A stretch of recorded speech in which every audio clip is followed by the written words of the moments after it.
The first time I ever set foot in the Briarwood Forest, I thought it was just another hiking spot. Growing up in the outskirts of Pennsylvania, I'd heard all the usual whispered rumors about the woods, about people disappearing, strange lights flickering between the trees, the old logging road that led nowhere, and most famously the story about the widow of Briarwood. She was supposed to be a woman who lost her husband decades ago, wandering the woods crying out for him, her spirit trapped between the tall pines and oaks. All those stories were something you'd hear around campfires or at a party after a few drinks, until the night I went in with my friends and everything changed.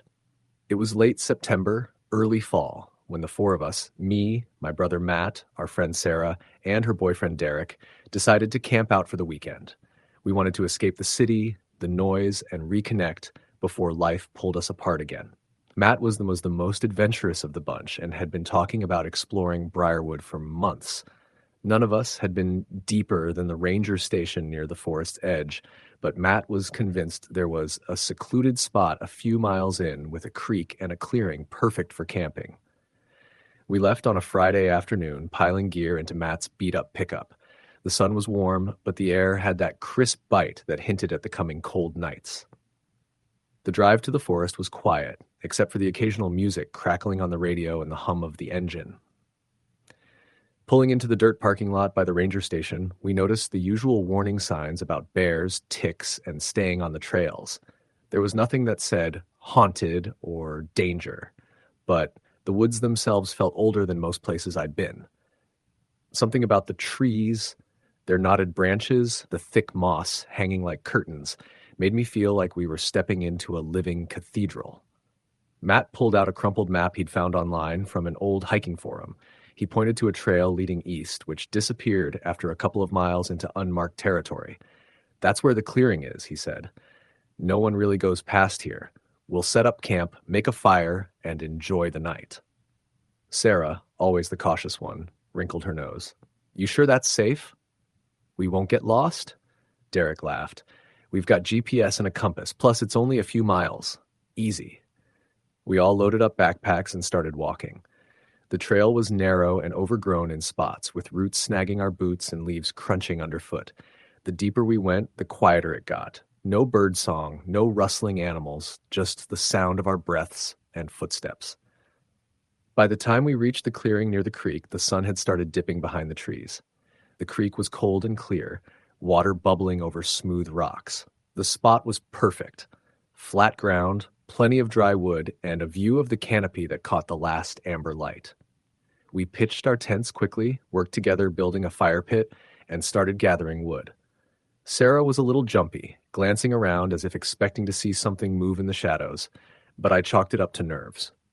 As night fell, we sat around the fire eating sandwiches and roasting marshmallows.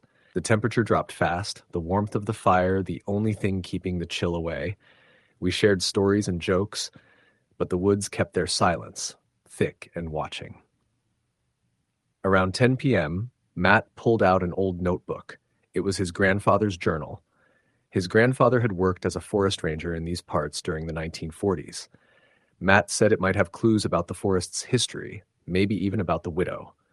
The journal was yellowed and fragile, filled with cramped handwriting. Matt read aloud an entry dated October 15th, 1943. Found strange markings carved into the bark near the creek, deep scratches too high for any animal. Heard a woman's voice crying near the grove after dark. Looked for her, but the forest swallowed her sound. Feeling watched, as if the trees themselves hold secrets better left alone.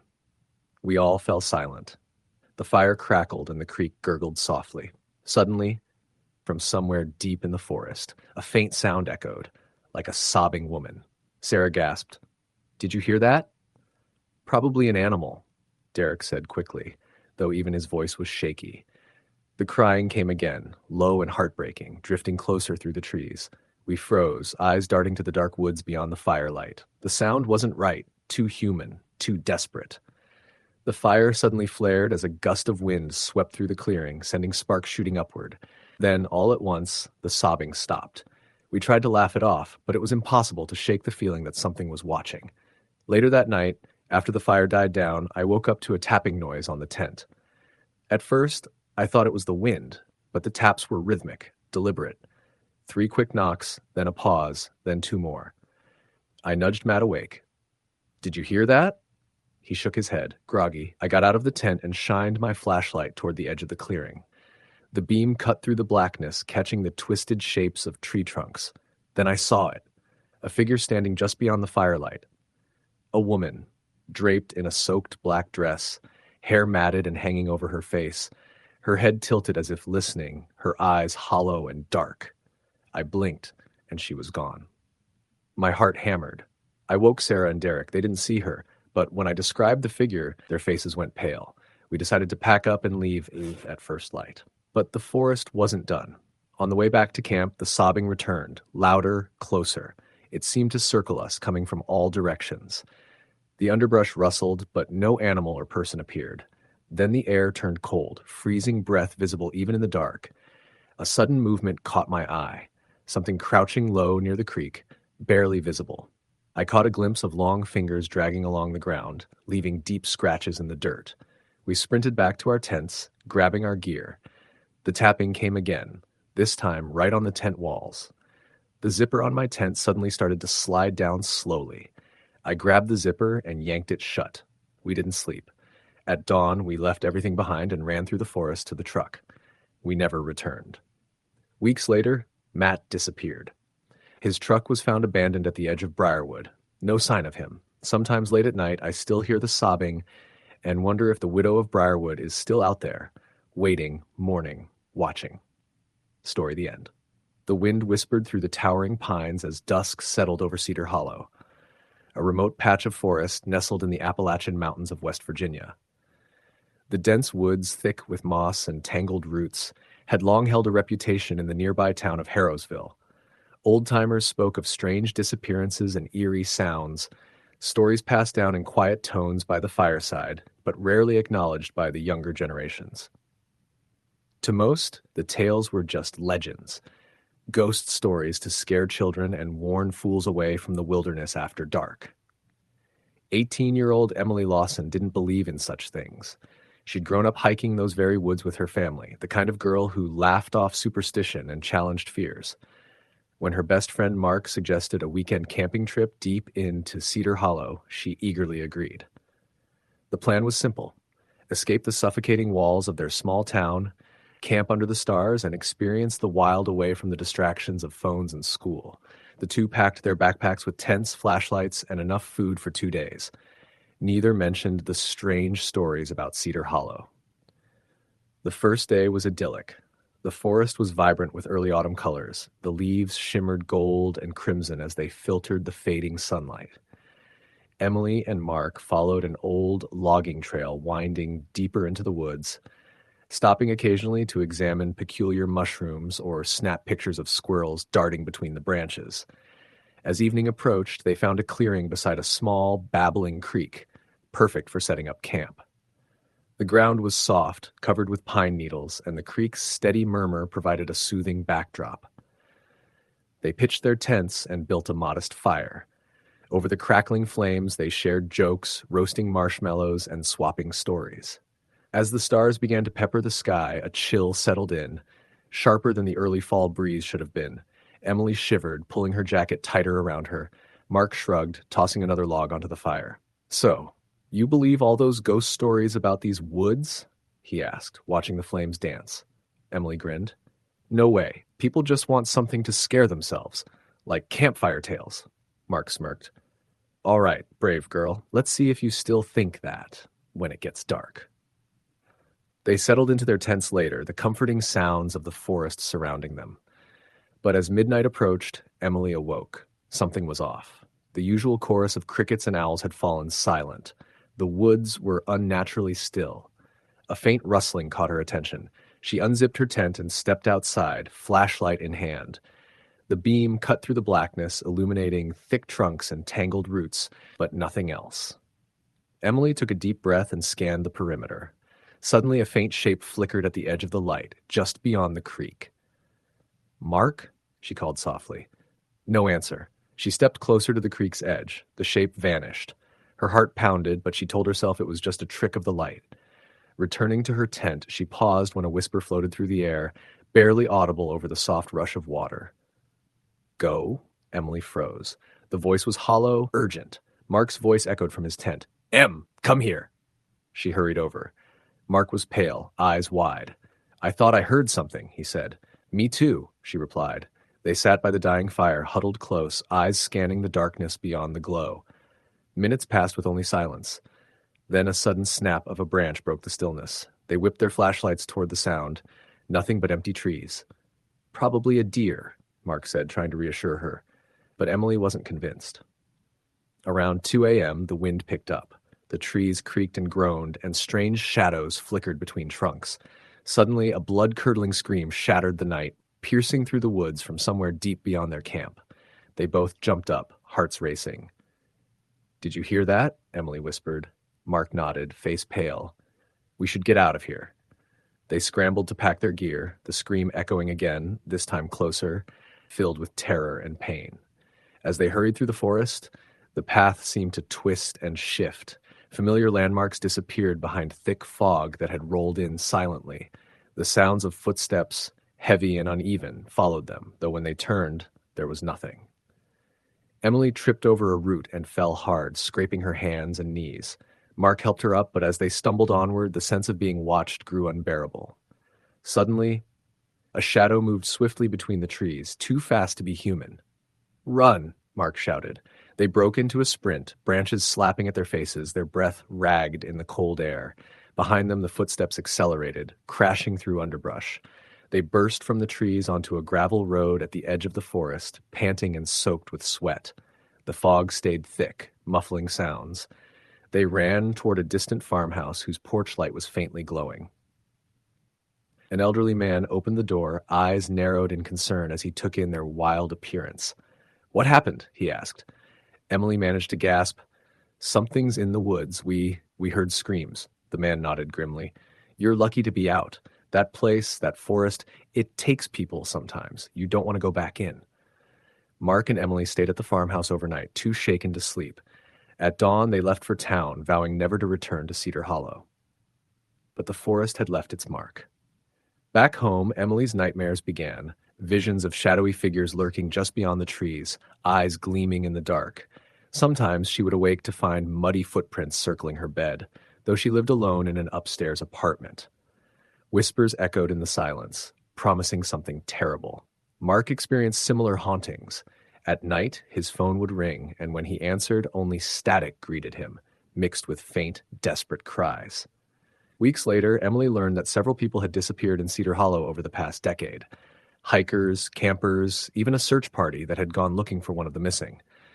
She tried to forget the ordeal, but a creeping dread settled deep in her chest. One evening, she received a package with no return address. Inside was a small, twisted branch from the forest, blackened as if burned, and a note scrawled in shaky handwriting, "You belong here now." Emily locked her doors and windows, but the whispering started again, this time from inside her own home. No one ever spoke openly about what haunted Cedar Hollow, but for Emily and Mark, the forest was a living nightmare that reached beyond the trees, stretching into their lives like grasping hands. And sometimes, when the wind blows just right through the pines, the faint echo of screams still drifts through the quiet streets of Harrowsville. Story the end. The night the woods swallowed Jason was the night I learned some stories are better left unspoken. It wasn't something I wanted to tell, not at first, but the memory kept clawing at the back of my mind, like a loose thread you can't ignore until the whole sweater unravels. Now, sitting here, years later, I figure maybe it's time. Because if what happened to us that fall night is true, and I swear it is, then maybe no one else should ever set foot in those woods again. It began, like most bad nights, with a dare. Jason and I grew up in a tiny town called Maple Ridge, nestled in the hills of West Virginia. Nothing much ever happened there except the usual small-town boredom, which meant kids like us got creative with our mischief. Jason was the wild one, always chasing ghosts, hunting for secrets, looking for trouble. I was the quieter type, tagging along because I was afraid of missing out. The place everyone called Dead Man's Hollow lay about 5 miles from town, tucked behind a rusted chain-link fence and a crumbling no trespassing sign. The older folks never went near it, said the forest was cursed. They whispered about old miners who vanished without a trace, about strange lights hovering between the trees, about a darkness that swallowed you whole if you stayed too long. Typical ghost story stuff, right? That's what we told ourselves. One night in late October, with the leaves falling like brittle paper and the air sharp with the coming winter, Jason dared me to go into Dead Man's Hollow alone and bring back a piece of the witch tree, a twisted blackened oak that, legend had it, marked the heart of the haunted woods. No way, I told him. I'm not falling for that crap. Come on, he said, grinning. It's just a tree, but if you're too scared, I'll go. That was the thing about Jason. He never backed down, so I didn't either. I said I'd do it. That night, after dinner, I grabbed my flashlight and headed to the edge of the forest. The town was quiet, every window dark. I stood at the gate, looking in at the tangled undergrowth and shadowed trunks that seemed to lean in like they wanted to swallow me whole. I tried to shake off the chill crawling up my spine as I stepped past the gate. The air smelled like wet earth and decayed leaves. Every step I took seemed to echo far too loud, like the woods themselves were listening. The trail was barely a trail, just a rough path marked by fallen branches and broken twigs. I kept my flashlight beam low, worried that shining it too high would only highlight how dark the forest really was. After about 20 minutes, I spotted it, the witch tree. It stood in a small clearing, twisted and blackened like it had been struck by lightning. Its branches curled upward like grasping fingers, and the bark looked almost burnt. I hesitated at the edge of the clearing. The silence was oppressive, thick like fog. That's when I heard it, a low, guttural sound like someone growling just beyond the tree line. I spun around, heart hammering, but saw nothing. Just a coyote, I whispered to myself. I knelt down and snapped off a jagged branch from the tree. The bark was rough under my fingers, and a strange heat seemed to radiate from it despite the cold night air. Suddenly, the growling returned, closer this time, followed by a rustling in the bushes behind me. I froze. "Jason?" I called, but there was no answer. My breath hitched as a shadow darted between the trees, a figure so dark it seemed to absorb the flashlight's beam. I stumbled backward, almost dropping the branch. That's when I heard footsteps, slow, deliberate crunching over dead leaves. Not my own. I turned and ran, heart pounding like a drum in my chest. The path I'd taken seemed to twist and change beneath my feet, the trees closing in as if alive. Branches grabbed at my jacket, thorns slashed at my arms. I dared a glance behind me. The shadow was there, moving swiftly, gliding almost silently between the trunks. Panic took over. I sprinted blindly, desperate to find the gate. But the forest seemed endless. I lost my footing and fell hard, scraping my palms on the rough ground. I scrambled up and kept running. Finally, the fence appeared through the darkness. I flung myself over the gate and landed on the other side, panting and bleeding. I didn't stop running until I reached Jason's house, where the porch light was on and the door unlocked. I burst inside, slamming the door behind me. Jason was sitting on the couch, looking at me like I'd lost my mind. "Where have you been?" he asked. "I went to the witch tree," I gasped. Holding up the branch, he frowned. "What are you talking about? You weren't supposed to go in there alone." "We heard it, Jason. Something was following me," I said, voice shaking. He shook his head. "You're scaring yourself." But I wasn't. The next day we went back to the woods together, this time with more flashlights and a knife. We followed the trail to the clearing, but the witch tree was gone. Where it should have stood was only dirt and crushed leaves. I showed Jason the branch I'd brought back, but he refused to touch it. Over the next few weeks, strange things happened. I started seeing shadows out of the corner of my eye, hearing footsteps when I was alone. Objects moved when I wasn't looking. Jason stopped answering my calls. One night, I got a text from him. Just one word: run. I didn't know what he meant until I heard the footsteps outside my window again. Slow, heavy, stalking. The shadows closed in. I packed a bag and left town that night. Years later, I still carry that branch with me. Sometimes when the wind is just right, it pulses with heat. And I know that the woods are waiting for the next foolhardy soul to wander too deep. Story the end. The woods had always been a part of my life. a patchwork of dense pines, maple, and oaks sprawling over hundreds of acres just outside the small town where I grew up in upstate New York. As a kid, my friends and I would spend endless summer afternoons roaming the trails, chasing each other through the underbrush and trying to scare one another with made-up ghost stories. Those were innocent days, when the forest was just a place to play and get lost in. But as I got older, the stories around those woods changed. What started as silly tales told to spook kids around campfires grew into something darker, more real, whispered by the older townsfolk in hushed tones. I brushed it off for a while. Ghost stories and legends tend to get exaggerated with each retelling, but the stories didn't fade. They lingered, thick and persistent, like the fog that clings to the forest floor on early autumn mornings. One story in particular kept coming up, the tale of the Black Hollow. The Black Hollow was a section of the woods that locals avoided, a small valley nestled deep inside the forest, shadowed by towering cliffs on three sides. The trees there were twisted and gnarled, their branches knotting together in eerie shapes. According to the legend, a century ago, a series of disappearances had plagued the area, people vanishing without a trace. Some said the hollow was cursed, a place where the forest itself was alive and hungry. No one had ventured there in decades. The stories said that if you entered the Black Hollow after dark, you'd never come out the same, or you wouldn't come out at all. By the time I was 24, I had moved back to town after college, trying to piece together a life. I was restless, suffocated by the dull routine of working at a local diner and the memories of a relationship that ended badly. One night, over beers with a few friends, the topic turned to the Black Hollow. My buddy Jason, who had always been a sucker for a dare, suggested we go see it for ourselves. "I bet it's just a patch of woods," he said, grinning. No ghosts, no curses, just some trees. It sounded like an excuse for an adventure, so I agreed. That was the start of a weekend I'll never forget. We planned it for Friday night after work. Jason, my friend Lily, and I packed some gear, flashlights, snacks, a first aid kit, and a map. The local ranger station had a map of the trails, but none of them went into the hollow itself. We figured we'd have to go off-trail, which only added to the thrill. We met just before dusk at the edge of the woods, where the trailhead started. The fading sun cast long shadows, and the air smelled faintly of damp leaves and moss. The walk-in was quiet but pleasant. The usual chorus of crickets and birdsong surrounded us, a comforting reminder of the life that thrived beyond the trees. After an hour or so, the trail grew faint and finally disappeared altogether. We left the worn path behind and pushed forward into thick underbrush.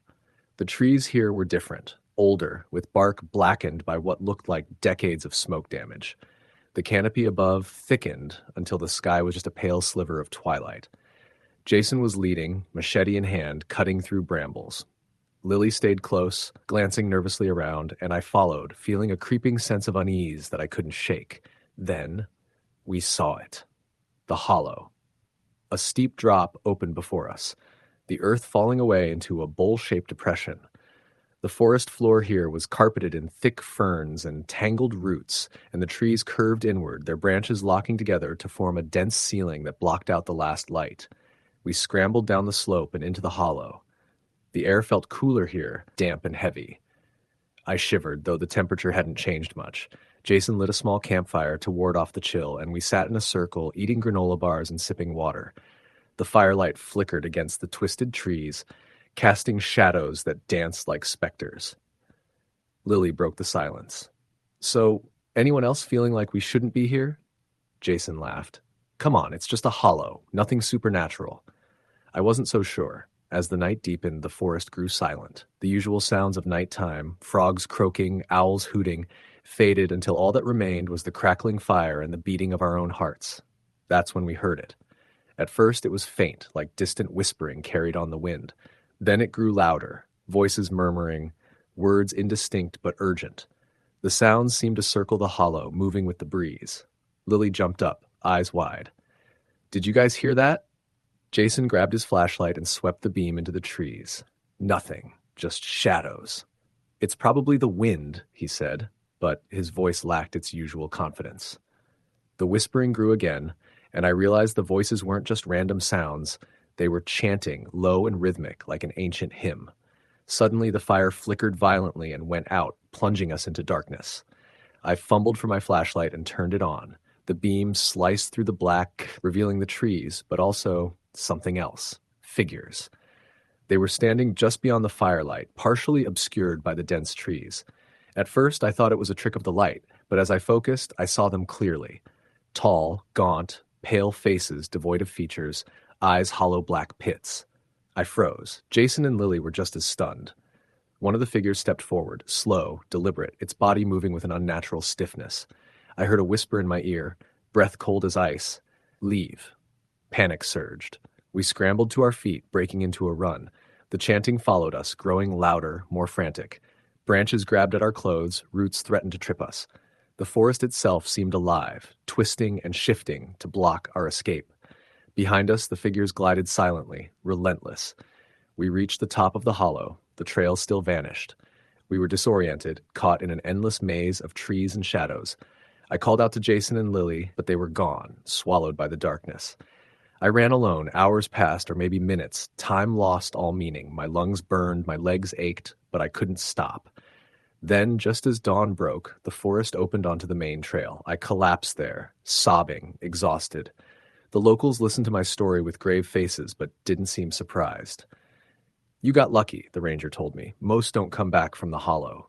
I never saw Jason or Lily again. Now, years later, I still hear whispering in the wind, see shadows in the corners of my eyes, and sometimes, on cold autumn nights, I swear I can feel those pale faces watching me from the woods. Story the end. The first time I heard about Millwood Forest, it was from my Uncle Jim. He was the kind of guy who liked to tell stories, some believable, some wild, but this one always stuck with me. He said the forest had a history nobody talked about, a place locals stayed away from after dark, especially around the old logging camp on the east side. According to him, something about those woods didn't sit right. People went missing there over the years, sometimes found days later, dazed or worse, and others just vanished entirely. He warned me not to go there alone, or at least not without someone you trust. I never paid much attention until the summer after my senior year of high school. I'd just graduated and was itching to get away for a while. My friends were all busy with summer jobs and family trips, but I had some time and a craving for adventure. So I called my childhood friend Mark. We grew up together in a small town near Millwood, and he was always down for a trip into the woods, even if it meant camping rough or hiking miles just to find a good spot. Mark was pumped. Let's do it. 2 nights. We'll bring what we need and check out that old logging camp your uncle mentioned. I was nervous but excited. The forest was only a couple miles from town, but it felt like another world. We packed our bags on a Friday afternoon, tent, sleeping bags, canned food, a couple flashlights, and enough water for 2 days.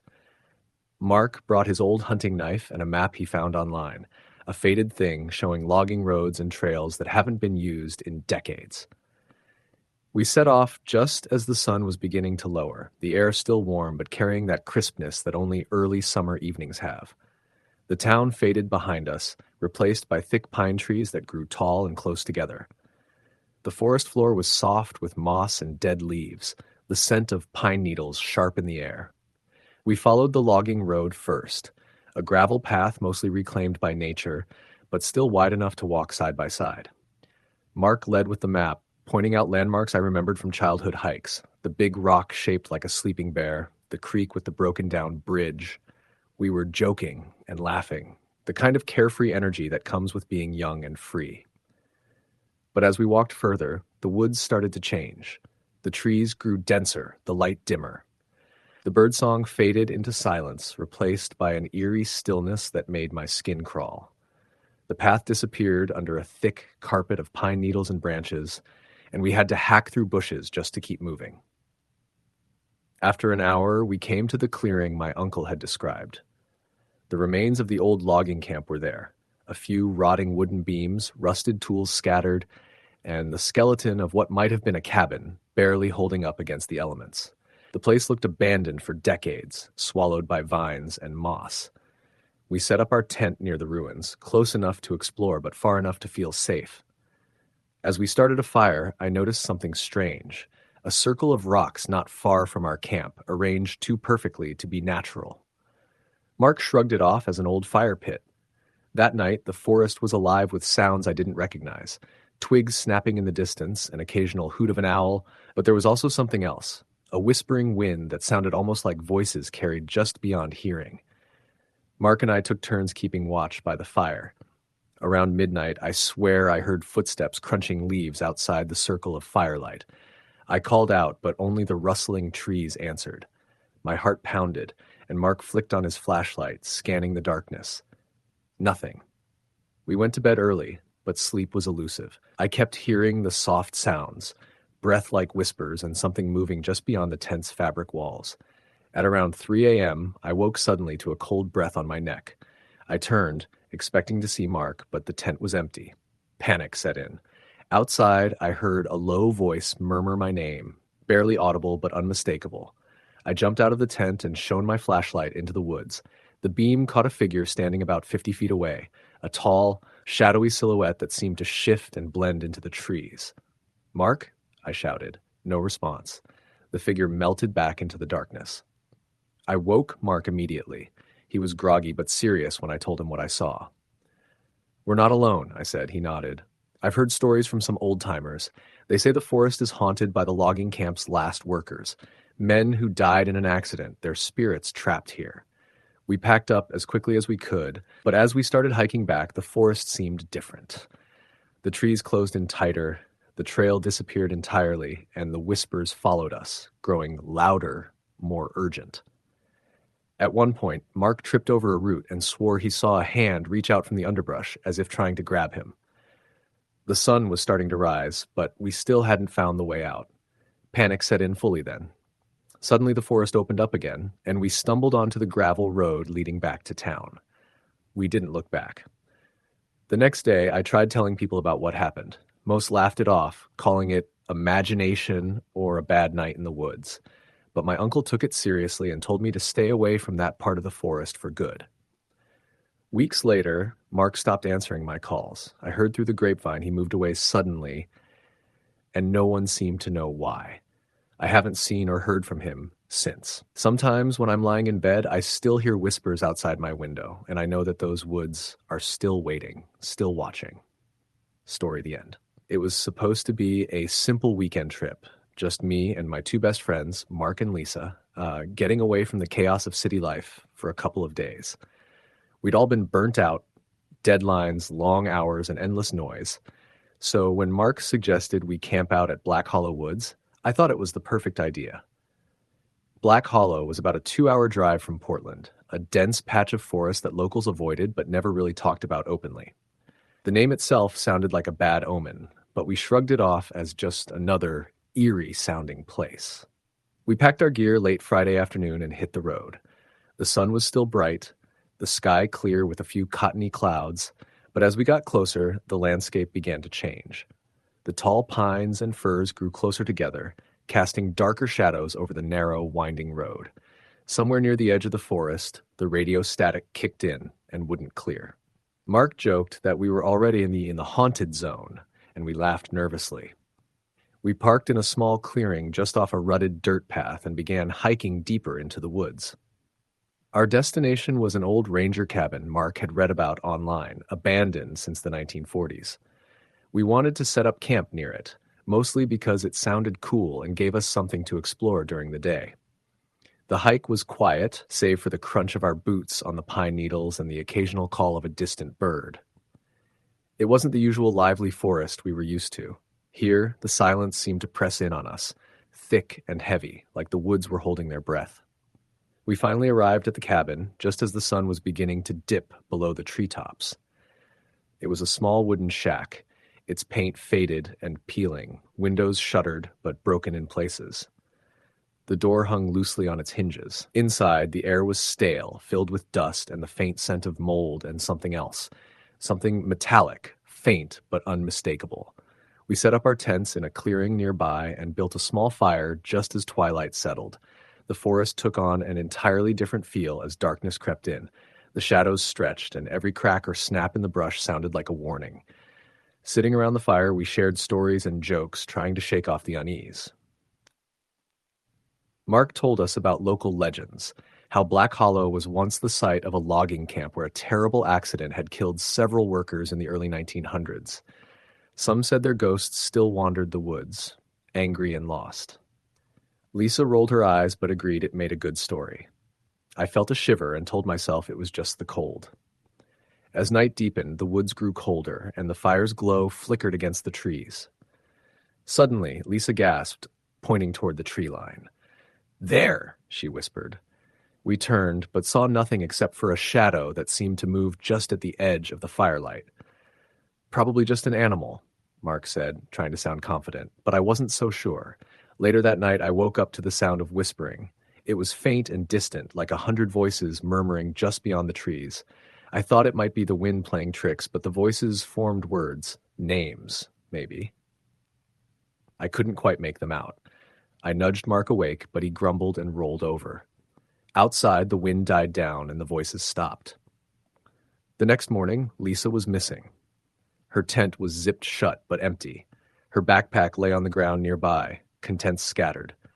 Mark and I called her name and searched the area frantically, but there was no sign of her. Panic set in as the realization sank that something was terribly wrong. We decided to leave immediately, but as we packed up, Mark discovered strange symbols scratched into the bark of nearby trees. Symbols none of us recognized, sharp and jagged. On the hike back, the forest seemed alive in a way that terrified me. Branches seemed to reach for us, and every shadow appeared to shift and change. We heard footsteps behind us, but when we turned, there was nothing. Mark insisted on taking a shortcut through a narrow path he'd seen earlier, but it quickly became a maze of twisted trees and thorny bushes. We lost our way. Night fell again, and with it, the whispering returned, louder now and desperate. "Lisa," it called.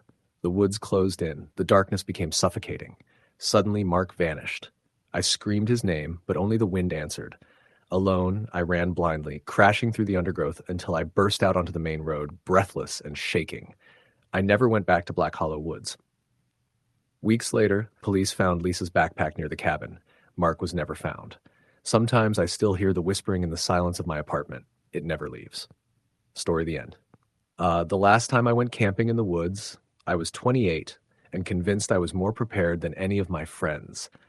I'd grown up in suburban Ohio, but I'd spent a couple of summers backpacking with a scout troop and hiking the Appalachian Trail. So when my college friends suggested a weekend in the woods, I was the one who packed the gear, mapped the trails, and assured everyone it'd be a simple, relaxing trip. We planned to camp out in the Daniel Boone National Forest in Kentucky, somewhere deep off the beaten path, where the crowds thin out and the wilderness takes over. Our group was 5. Me, my friend Jason, his girlfriend Rachel, my college roommate Mark, and his sister Anna. We all wanted a break from the city. No phones, no screens, no distractions, just us and the trees. The idea was to hike in on Friday afternoon, set up camp, then spend Saturday exploring before heading back Sunday. We arrived mid-afternoon. The forest was thick and vibrant, towering hardwoods and dense undergrowth stretching as far as we could see. The trail was barely marked, but I was confident I'd found a decent clearing near a creek where we could pitch tents and build a fire. The first evening was perfect. We grilled hot dogs, told stories, and stared at the stars, so bright and clear, a million points of light against the black sky. The air was cool but comfortable. I remember laughing with Mark about his disastrous attempts at starting a fire, while Rachel and Anna sat side by side sharing a blanket. At some point, Jason wandered off alone. He said he wanted to take a quick walk down to the creek before dark. We didn't think much of it. A little while later, as we were packing up for bed, Jason was still gone. "Maybe he's just messing around," Rachel joked nervously, "probably exploring." We called his name a few times, but there was no response. The woods were eerily quiet, no rustling animals, no distant owls, just silence. Mark and I grabbed flashlights and headed toward the creek. The beams cut through the darkness, catching glints of dew on the leaves and the occasional spiderweb. After 10 minutes, we found Jason sitting on a rock near the water's edge, his face pale and eyes wide. "You okay?" I asked. He nodded, but his voice was low and shaky. I think I heard something, like whispering." "Whispering?" Mark repeated. Jason shrugged. "Maybe I'm imagining things, but it sounded like voices, soft like people talking, but I was alone." We told him to shake it off and get back to camp, but the mood had shifted. Back at the fire, the warmth felt smaller, the shadows deeper. That night, I was jolted awake by the sound of footsteps outside my tent. I froze, heart pounding. The steps moved slowly around the perimeter. Soft, careful, but unmistakable. I whispered to Mark, who was in the tent next to mine, but he was fast asleep. I didn't dare unzip the tent. Instead, I waited until the noise faded, which felt like hours. The next morning, Jason was missing again. This time, no sign of where he'd gone. We searched the immediate area, shouting his name. Then Anna found something by the creek, a small, twisted figure made of sticks and leaves, tied together with scraps of fabric. It looked like a crude doll, but the way it was positioned, dangling from a low branch, arms spread, gave me a chill. No one wanted to touch it. We packed up and decided to hike back, but as we moved, the woods seemed to close in tighter. The trees creaked in the wind, but the wind was barely there. The silence was oppressive, as if the forest itself was watching. Suddenly, from somewhere deeper in the woods, a faint, low chanting began. Not words I could make out, just a rhythmic, unsettling murmur. Rachel grabbed my arm. "We need to get out," she said, panic rising in her voice. We quickened our pace, but the trail twisted unnaturally, leading us further from the road. The chanting grew louder, surrounding us from all sides. Then the first figure appeared. At first, it was just a shadow between the trees, but as we stopped dead in our tracks, it stepped forward. A tall, thin man, face obscured by darkness, eyes reflecting the flashlight beams. Behind him, others emerged, silent watchers, their shapes barely visible in the gloom. We ran. Branches tore at our clothes and skin. The forest seemed alive, pushing us back, guiding us away from the road. The chanting chased us, echoing in our ears. At some point, Mark tripped and fell. He yelled out, but we couldn't stop. When I glanced back, he was surrounded by figures, their faces hidden, their hands reaching out. I don't remember how I got out. Rachel, Anna, and I stumbled onto the highway near dawn, shaking, exhausted, and alone. Jason and Mark were never found. The police searched, but the woods swallowed them whole. Sometimes when I'm alone at night, I hear the chanting in my dreams, and the shadows move just beyond the corner of my eye. I never go near those woods again. Story the end. It was the kind of late October evening where the wind stirred the dying leaves into restless swirls, and the sun dipped below the horizon earlier than expected, casting the sprawling woods in creeping shadows. A group of 5 college friends, Mark, Jenna, Carlos, Leah, and Tyler, had set out for a weekend camping trip deep in the Allegheny National Forest of Pennsylvania. The forest was vast and known locally for old legends, whispered tales of lost travelers and eerie sightings, but none of them were particularly superstitious. They saw it as an escape from their busy lives, a chance to unwind and connect. They arrived just before sunset, their SUV rattling along a rough dirt road that led to a small clearing near an old logging trail. The air was crisp and smelled of pine and earth. The 5 unloaded their gear with ease, their laughter bouncing off the towering trees that surrounded them like silent sentinels. As they pitched their tents and gathered wood for the fire, Mark pulled out an old map of the forest he had found online, pointing to a spot labeled Whispering Hollow, a place no one had heard of except in local urban legends. Supposedly, it was a section of the forest where people claimed to hear voices that weren't there, beckoning lost wanderers deeper into the trees. The group joked about it, teasing Mark for his fascination with ghost stories, but the name lingered in the back of their minds. That first night, after they ate and settled around the campfire, the forest's usual nighttime sounds seemed muted. No birds chirping, no rustling critters, just the crackle of their fire and the distant hoot of an owl. Jenna suggested a night hike, wanting to explore the trail before dark fully settled, but Carlos reminded her they should stick close, not wanting to get lost. Around 10 p.m., as the fire died to glowing embers, an unusual silence fell. The forest seemed to hold its breath. Then, faintly at first, came a soft whispering, like someone murmuring just beyond the tree line. The group froze, exchanging uneasy glances. Tyler joked it was just the wind playing tricks, but even he seemed unsettled. Suddenly, Leah's flashlight flickered, then went out entirely. In the darkness, the whispering grew louder, more urgent, almost pleading. Jenna stood up, scanning the trees. "Did anyone else hear that?" she asked, voice barely above a whisper. Mark nodded. Yeah, it sounds like voices. Probably some kids messing with us, Carlos said, trying to sound confident but failing. Leah tightened her jacket and moved closer to the fire. I don't like this, she said. Maybe we should call it a night. The whispers faded as a cold wind swept through the clearing, sending pine needles cascading around them. The group eventually retreated to their tents, but sleep was elusive. Jenna kept hearing footsteps outside her tent, soft but deliberate, circling around. She called out but got no response. In the early morning, the group woke to find strange markings scratched into the bark of nearby trees. Thin, claw-like gouges arranged in symbols none of them recognized. The symbols seemed ancient, almost ritualistic. Mark pulled out his phone to take pictures but got no signal. As they packed up to leave, Carlos suggested a quick hike to explore before heading back. The group hesitated but agreed, deciding to stick to the main trail. They soon found themselves in a denser part of the forest where the canopy thickened and shadows stretched like fingers. The air was noticeably colder, and an eerie quiet had settled. Leah was the first to spot it, a small weathered cabin, half swallowed by vines and moss. The door hung ajar, creaking in the breeze. Despite their unease, curiosity drew them closer. Inside, the cabin was sparse but unsettling. Old furniture coated in dust, faded photographs of grim-faced people, and scraps of paper pinned to the walls.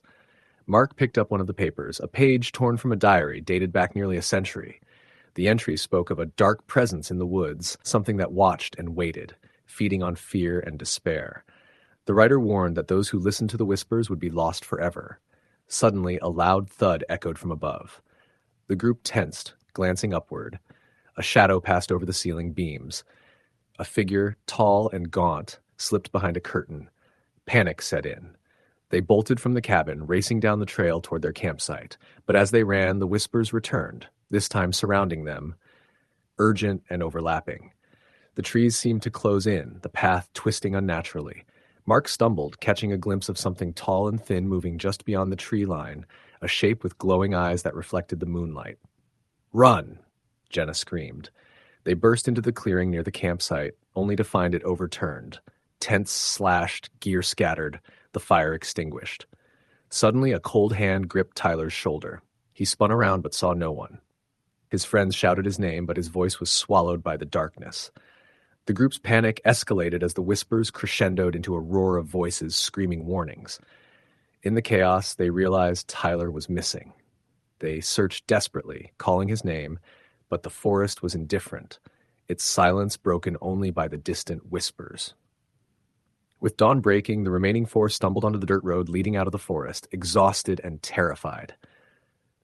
Back in town, they reported Tyler's disappearance, but the authorities found no trace. Locals warned them never to return to Whispering Hollow. Weeks later, Mark received a package with a single faded photograph of the cabin interior. Written on the back was a chilling message: "The woods remember." The group never spoke of that night again, but the whispers haunted their dreams forever.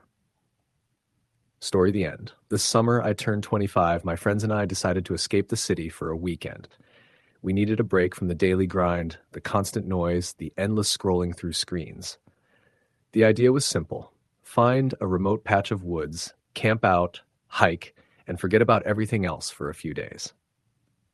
I had recently started working at a bookstore in Columbus, Ohio, and my two closest friends, Lily and Mark, were itching for adventure. Lily was always the planner, organized and meticulous, while Mark was the daredevil who never said no to a challenge. I was somewhere in the middle, just looking for peace. Lily found a place called Devil's Backbone, a stretch of forest deep in the Hocking Hills region. It wasn't exactly off the grid, but it was far enough away from any towns or trails. The locals talked about strange noises, disappearances, and old folklore, but none of that fazed us much. We were excited. We packed my old Subaru with tents, sleeping bags, food, and hiking gear, leaving Columbus early Friday morning. The drive was about 2 hours, winding through the hills and forests. The air smelled fresh and cool, and for the first time in a long time, I felt like I could breathe. When we arrived, the sun was already high, and the woods were alive with sounds, birds chirping, leaves rustling, a distant stream babbling. We found a small clearing near a creek, set up our tents, and unpacked.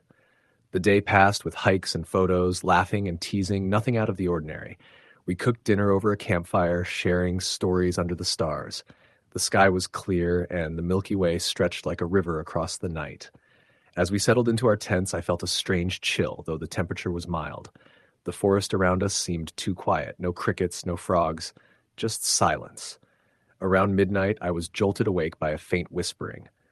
At first, I thought it was the wind, but the sound was too deliberate, like voices, just beyond hearing. I woke Lily and Mark. They both heard it too. The whispers seemed to come from the trees, circling our camp. We listened quietly, straining to make out words. Suddenly, a branch snapped nearby, sharp and close. Our flashlights swept the woods, but nothing was there. We decided to stay close to the fire, but the whispers persisted, growing louder, more urgent. They seemed to be calling names, our names. Mark joked nervously, "Maybe the forest wants us to leave." I laughed, but inside I felt unsettled. The next morning, we explored deeper into the woods. The trail narrowed and the trees grew older and denser. The sunlight barely reached the forest floor. We stumbled upon an old, dilapidated cabin hidden among the trees. It looked abandoned for decades, windows broken, door hanging off its hinges, moss creeping up the walls. Inside, the air was stale, smelling of rot and mold. On a dusty table lay a journal, yellowed with age. Lily opened it and began to read aloud. The journal belonged to a man named Samuel, who had lived there in the early 1900s. His entries spoke of loneliness, strange sounds in the night, and shadowy figures watching from the woods. He wrote about his growing fear, how he felt the forest itself was alive and hostile. We felt a shiver crawl down our spines. Suddenly, the hairs on my neck stood up. Outside, the sky had darkened despite the time still being early afternoon. We decided to head back to camp. That night, the whispers returned, louder and closer. The wind picked up, howling through the trees. Then came the footsteps. Slow, deliberate, circling our camp. We grabbed flashlights and looked for the source. At the edge of the tree line, we saw faint shapes moving, tall, dark, humanoid. But every time we shined our lights, they vanished. The fire flickered and died. Panic set in. We packed hastily and decided to leave in the morning. Around 3 a.m., I woke to find Mark gone. I shook Lily awake. We searched the camp, calling his name. No response. Then we heard him. A low, guttural chanting coming from the woods, followed by a scream. We ran toward the sound, but found nothing. Mark was gone. We spent hours looking, but as dawn broke, all we found was his backpack near the creek. We left immediately. Back in Columbus, the police found no trace of Mark. Lily and I never spoke of that weekend again. Sometimes I hear whispers in the night calling my name from the woods. I never went back. Story the end. The invitation to the woods came as a casual suggestion, tossed out over beers one Friday night between old friends. It was Tommy who brought it up first, the one who always wanted to chase ghosts or uncover secrets hidden in the shadows of forgotten places. "Let's get out of the city," he said, voice low but charged with excitement. "Go somewhere real, somewhere off the map." That somewhere was the Black Pine Forest, a stretch of dense woodland in northern Pennsylvania, not far from where we all grew up, but long abandoned by most. It was the kind of place locals whispered about but avoided. Old logging camps rotting beneath layers of moss, collapsed cabins swallowed by trees, and stories of disappearances that no one dared speak about openly. Some called it haunted. Others said the forest was cursed. We were 4 in total: me, Tommy, my sister Lily, and Jake, our mutual friend from college. Our lives had grown apart after high school, but this trip was supposed to reconnect us. A weekend of camping and exploration. We packed our gear, bought supplies, and set out early Saturday morning, driving in Tommy's old Jeep with the radio blasting classic rock. The entrance to the forest was marked by a rusted iron gate, chained and padlocked, but the fence had long since collapsed in places. We slipped through the gap, feeling an instant shift in the air. The sunlight filtered weakly through the towering pines and oaks, casting long shadows that seemed to crawl along the undergrowth. The air was heavy with damp earth, decaying leaves, and a faint metallic tang. We followed a dirt road that twisted deeper into the forest, cracking branches beneath our boots. The map Tommy had printed was rough, showing an old fire tower somewhere beyond a creek that cut across the eastern part of the woods. Our goal was to reach the tower, set up camp nearby, and explore the area at night. We joked and laughed, the nervous energy of youth drowning out the uneasy silence that clung to the trees. As the afternoon wore on, the forest grew darker. The trees thickened, their trunks twisted and scarred, branches like skeletal fingers clawing at the gray sky. The trail became a narrow path lined with thorny bushes and tangled roots, forcing us to slow down. Birds ceased their songs. The only sound was the crunch of leaves underfoot and the occasional snap of a twig. We finally reached the creek, its water dark and sluggish, lined with moss-covered stones. Nearby, an old wooden bridge leaned precariously, one side nearly collapsed into the muddy bank. Beyond it, the fire tower rose in the distance, a skeletal frame of rusted metal, its ladder reaching into the low-hanging clouds. We made camp near the base of the tower, clearing an area for our tents and starting a fire. The sun was sinking fast, and the air chilled sharply. Shadows lengthened and folded around us like a living thing. Tommy pulled out a flashlight and a small book he'd found at a local thrift store, a collection of journal entries from a forest ranger stationed here during the 1930s. We took turns reading aloud, the pages describing strange occurrences, missing hunters, eerie noises at night, the feeling of being watched by unseen eyes. One entry told of a woman seen wandering the woods, weeping softly, searching for someone lost to the forest's depths. Lily shivered, pulling her jacket tight. "That's just stories," she said, but her voice betrayed a hint of doubt. The fire crackled, sending sparks into the twilight as we passed around a flask of whiskey.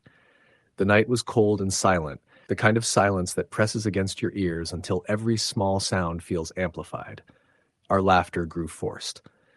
Around 10, we settled in for the night, the fire reduced to glowing embers. The tower loomed over us like a guardian of forgotten memories. I lay awake in my sleeping bag, listening to the forest breathe. Then I heard it. A faint, wet sound, like footsteps dragging through mud. It came from the trees just beyond the firelight. I sat up, heart pounding. "Did you hear that?" I whispered. Tommy shook his head. "Probably a raccoon." But the sound came again, slow, deliberate. Then a soft moan, low and broken. Lily gasped. "What was that?" Jake grabbed his flashlight and swept it across the darkness, the beam flickering as his hands trembled. Nothing but trees and shadows. The moaning rose into a hollow wail, echoing off the trunks like a chorus of lost souls. It circled the camp, fading and returning with the wind. Our bravado melted into fear. Suddenly, the fire flared violently, then died. The woods plunged into darkness. Panic gripped us as the temperature dropped. Breath came out in white clouds. We huddled together, flashlights weak and fading. Then came the tapping, soft, rhythmic, against the metal legs of the tower. 3 taps. Pause. 2 taps. Then silence. Tommy stood up, his jaw clenched. "I'm going to check it out." "No," Lily said, grabbing his arm. "Don't go." But he was already moving toward the ladder, the beam of his flashlight piercing the blackness. We called after him, but the only answer was the sound of creaking metal as he began to climb. Minutes passed like hours. Then a scream shattered the night, a raw, desperate sound that froze our blood. We scrambled to the tower, but the ladder was empty. Tommy was gone. We searched until dawn, calling his name, but the forest swallowed our voices. The sun rose, casting light on strange marks etched into the ground near the tower. Long, narrow scratches like claws had dragged through the dirt. We left, never looking back. Years later, the forest still calls. At night, if you listen close, you might hear the wailing woman crying for her lost and the faint tapping of a ladder in the darkness. Story the end. The small town of Millersfield sat nestled in a valley surrounded by thick forests that stretched for miles in every direction. It was the kind of place where everybody knew everybody, and secrets, if there were any, were hard to keep. The town's history was riddled with stories about the surrounding woods. Stories that older residents told quietly, usually when the fire was low and the night was thick. Most of those stories centered on the Black Pine Forest, a vast stretch of woods just a few miles north of town. Black pine was dense and old growth, its canopy so thick in places that sunlight barely touched the forest floor. It was beautiful in a haunting way, but for many locals, it was a place to be wary of. People talked about strange noises, sudden disappearances, and odd happenings that couldn't be explained away easily. The usual warnings: don't go in alone, never camp there after dark, and if you hear whispers, don't answer. Tommy and Jake had grown up hearing those stories. They were high school seniors, best friends since elementary school, and both fascinated by the woods. For years, they had explored the edges of Black Pine, hiking trails, fishing in the small creek that ran nearby, and swapping local legends. The deeper woods, though, remained off limits, especially at night. In late October, with Halloween approaching and the air crisp with the onset of fall, Tommy decided they needed to prove the stories wrong. He wanted to camp overnight in Black Pine Forest, right near the heart of the woods, where the local legends said the forest grew darkest and quietest. Jake was hesitant but didn't want to be left behind, so they planned the trip for a Friday evening. They packed their gear in the afternoon, tents, sleeping bags, flashlights, and some snacks, and set out just before sunset. The sky was streaked with purples and golds as they made their way to the trailhead, which was marked only by a faded signpost. As they entered the forest, the air changed immediately.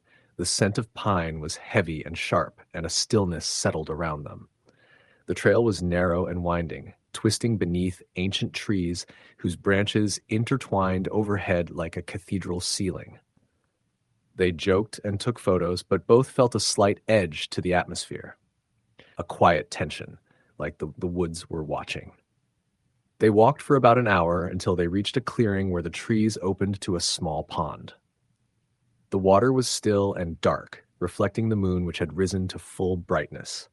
This was where they decided to set up camp. Tommy struck a match and lit the campfire, the warm glow pushing back against the shadows. They ate canned chili and toasted marshmallows, sharing stories and teasing each other about who would be too scared to stay the night. The woods around them grew darker as night deepened, and the usual sounds of crickets and frogs seemed subdued, almost absent. Jake noted this quietly, feeling a little uneasy, but chalking it up to being in unfamiliar territory. Around midnight, as they lay in their tents trying to sleep, a strange noise pulled Tommy from his restless dozing. It was faint at first, a soft rustling sound coming from beyond the clearing. He nudged Jake awake. "Did you hear that?" he whispered. Jake listened, but heard only the wind in the trees. They both sat up and scanned the darkness with their flashlights. Nothing was visible except the shadows of swaying branches.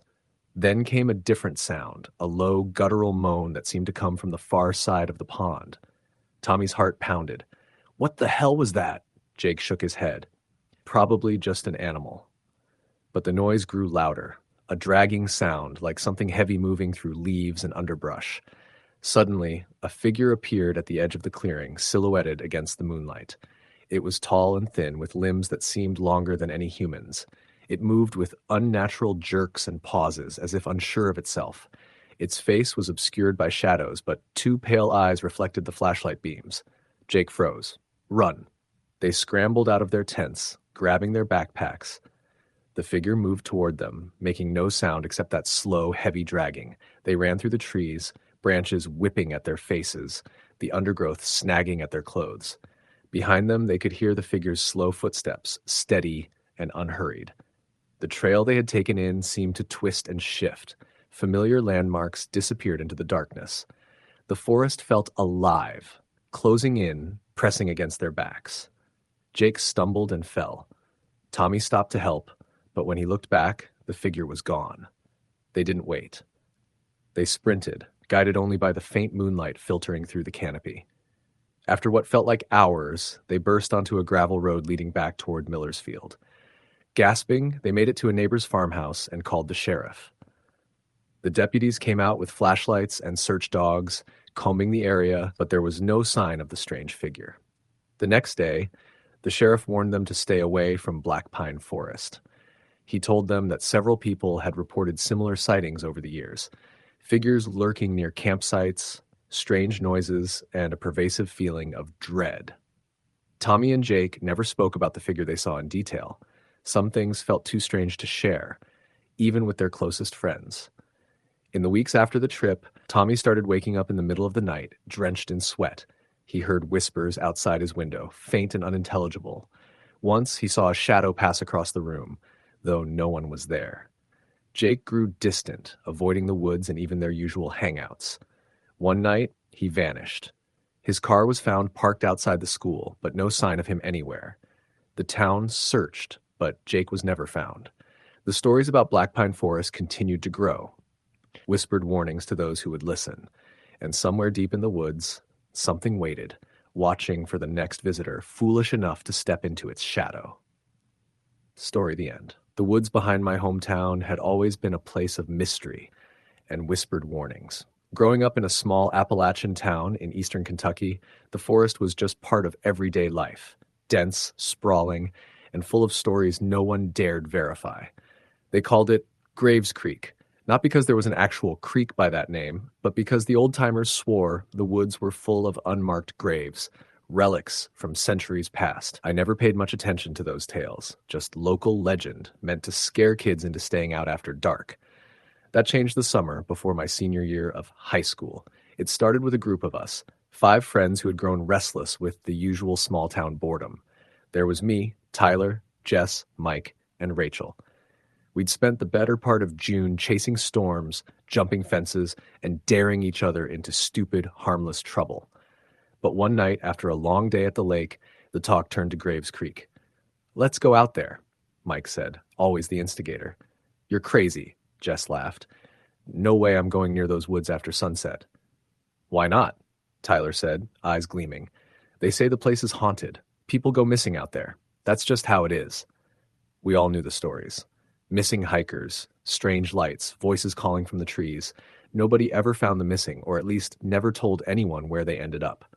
The sheriff's department kept quiet, and the locals just nodded knowingly when the subject came up. Still, curiosity got the better of us. We planned it for the following weekend. After dark, just a few hours, nothing too crazy. When Friday night came, we met at the edge of the woods just after dusk. The air was thick with humidity, and the crickets were loud enough to drown out any thoughts. The sun dipped behind the trees, casting long shadows that seemed to ripple like liquid. The dirt trail into Graves Creek was narrow and overgrown, but still visible. We pushed past thorny bushes, brambles snagging at our clothes. At first, the woods seemed normal, just trees and the sound of our footsteps. After about 20 minutes, the trail disappeared. The undergrowth thickened, and the canopy blocked what little moonlight there was. "That's weird," Rachel said, shining her flashlight ahead. "I thought there was a path here." "Maybe it just got covered up," I said, trying to sound confident. But the deeper we went, the more disoriented we became. The trees all looked the same. The sounds changed. No bird song, no rustling animals, just silence. Then the whispers started. At first it was just a faint murmur like wind through the leaves. Then it became voices. Low, fragmented words in a language none of us could understand. "Did you guys hear that?" Mike whispered. We stopped moving. The forest held its breath. Then came a scream, sharp, terrifying, echoing between the trunks. Rachel gasped and grabbed my arm. "We should leave." But Tyler shook his head. "No way. We're already here." The voice called again, closer this time, a woman's voice, crying for help. Against my better judgment, I took a few steps toward the sound. The others followed. We broke through a thicket into a clearing. In the center stood an old, crumbling stone well. The edges were covered in moss and vines, but the well looked intact. The voice seemed to be coming from the well. Tyler peered down inside. "Nothing," he said. "Must have been a trick of the wind." But I wasn't so sure. The air felt electric, like static before a storm. Suddenly, the ground beneath us shook. A low rumble came from the well. We all stepped back, but the earth cracked and split open, revealing a deep pit filled with darkness that seemed to suck in the light. From the pit, a cold hand shot up, pale, wet, and grasping. We screamed and ran. Branches tore at our faces and clothes as we stumbled blindly through the woods. Behind us, the pit closed like it had never been there. We didn't stop until we burst through the edge of the forest, panting, scratched, terrified. Back in town, none of us talked about what happened, but I still have nightmares. Sometimes I wake up feeling wet fingers brushing my skin and hear that woman's cry echoing in my ears. Graves Creek is still out there, waiting for the next foolish soul to answer its call. Story the end.